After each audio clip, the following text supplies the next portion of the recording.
Il sera construit très bientôt à Brazzaville une plateforme artistique et culturelle dans le cadre de son partenariat avec le Conseil provincial de Ouarzazate au Maroc.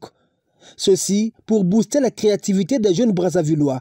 Un fruit du forum sur la revitalisation et la redynamisation de la décentralisation tenu en mars 2023 à Brazzaville. L'information a été donnée ce vendredi à Dieudonné Bantimba par Juste Désiré Mondeli.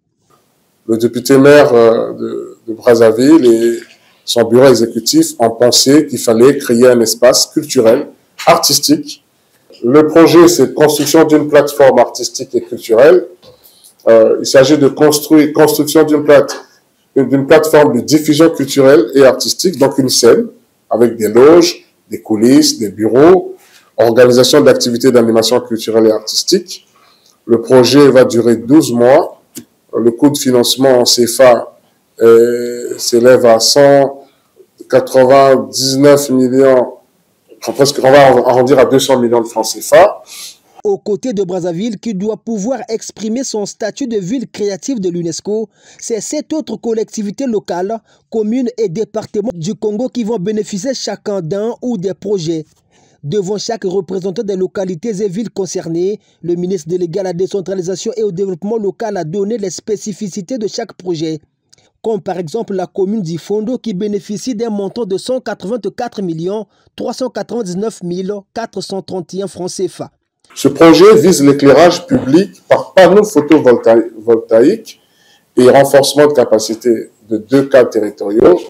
En réalité, c'est l'électrification de 10 km de voies publiques. Il s'agit donc d'électrifier la ville d'Ifondo sur 10 km, électrifier aussi la salle multimédia du lycée Noumazalaï, électrification du siège de la commune d'Ifondo et la formation de 2 cadres d'Ifondo.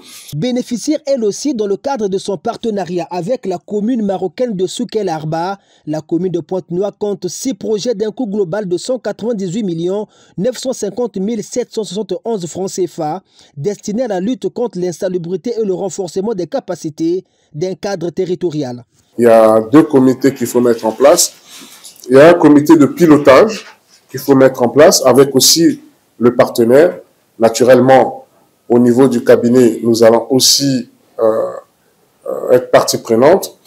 Et il y a un comité de suivi et d'évaluation de l'implémentation des projets. Les projets, les financements iront directement aux collectivités locales. Je tiens à le souligner, c'est pas de l'argent qui devrait être géré par le ministère ou par l'État. C'est-à-dire que ces projets, les financements vont aller directement aux collectivités, dans les comptes des collectivités. Donc, Kintele, Pokola, Madingu, Oyo et Mouyondi, ce sont des autres localités concernées par ce projet, financé par le Fonds africain d'appui à la coopération décentralisée internationale, au titre du 4e appel à projet. C'est pour la première fois que le Congo bénéficie de ce projet dont le montant global est évalué à 1,4 milliard de francs CFA, financé par le Royaume du Maroc.